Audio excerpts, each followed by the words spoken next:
Air इंडियाने प्रवास करणाऱ्यांसाठी मोठी बातमी समोर येते। आजारपणाचं कारण देत एअर इंडियाचे कर्मचारी सामूहिक रजेवर गेलेले आहेत आणि त्यामुळे एअर इंडियाची 78 आंतरराष्ट्रीय आणि देशांतर्गत विमानांची उड्डाणं रद्द झालेली आहेत। परिणामी विमानतळावर प्रवाशांचा मोठा गोंधळ उडाला।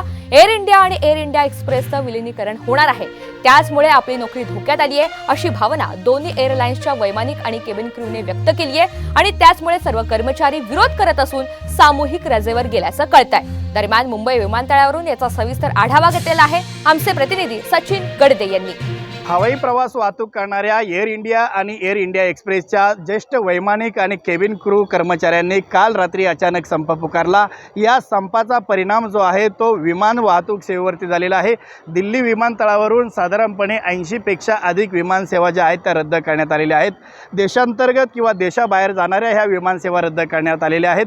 वैमानिकांमध्ये जी काही भीती होती, त्यांना जे काही एअर इंडिया आणि एअर इंडिया एक्सप्रेस या दोन्ही कंपन्या ज्या मर्ज होणार होत्या आणि या भीतीमुळे आपला जो काही रोजगार बुडणार होता, नोकरी जाणार होती आणि ही भीती ज्या कर्मचाऱ्यांमध्ये आली आणि त्याचा परिणाम या कर्मचाऱ्यांनी कुठेतरी काल रात्री संप पुकारला।